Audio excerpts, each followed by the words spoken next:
Oui, Monsieur le Président, mes chers collègues, bien évidemment que nous allons voter cette délibération dont on sait l'importance de cette troisième voie pour améliorer le cadencement et pour le passer, si on le souhaite, à 15 minutes pour mieux desservir les gares au moins métropolitaines, mais bien au-delà, de Bègles et de Villeneuve-d'Ornon. Je me fais en même temps le porte-parole de Patrick Pujol, dont vous savez combien il est attaché à ce dossier.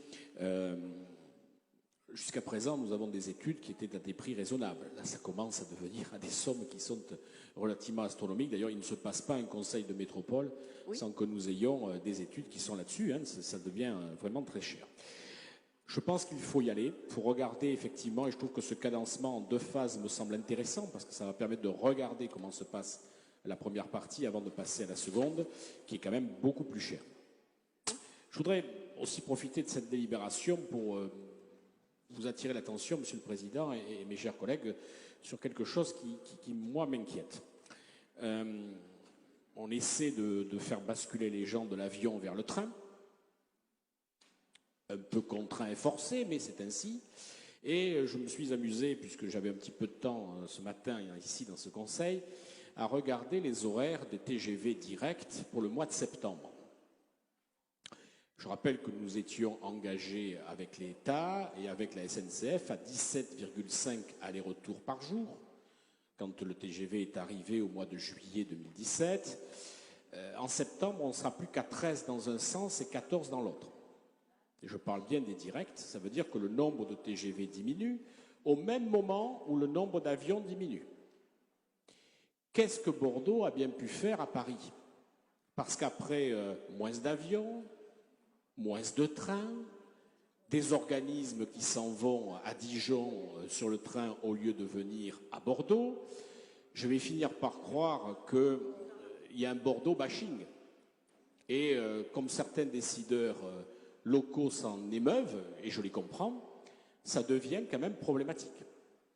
Je voudrais peut-être que l'occasion d'un prochain conseil métropolitain, on puisse peut-être, Monsieur le Président, faire un point sur cette situation où on constate que petit à petit, les choses s'en vont. Je ne dis pas que vous en portez la responsabilité, ce ne sont pas mes propos, mais il ne faudrait pas que Bordeaux passe à côté.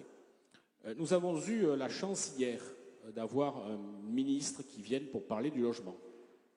Et naïvement, je me suis dit, elle va vouloir rencontrer le maire de la seule commune carencée de Bordeaux Métropole, afin que je puisse lui expliquer pourquoi. Eh bien, non. Elle a préféré aller voir des communes qui étaient quasiment au chiffre de logements sociaux.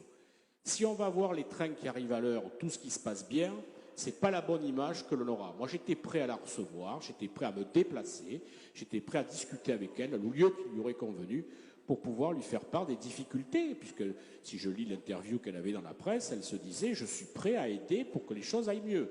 Ah ben, moi, je ne demande pas mieux. Quand on veut vous tendre la main, il faut la saisir, sinon on est fou.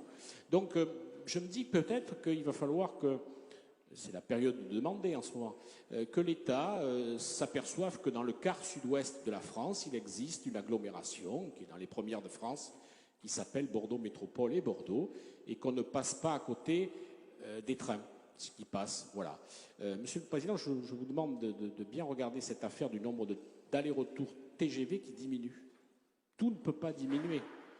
Ça va reprendre l'activité. Elle a repris l'activité. Donc il faut absolument être très attentif à ces problématiques-là. Mais en ce qui concerne les aménagements ferroviaires au sud de Bordeaux, je suis tout à fait favorable et que ça avance le plus rapidement possible, comme l'aurait dit aussi clairement que moi Patrick Pujol.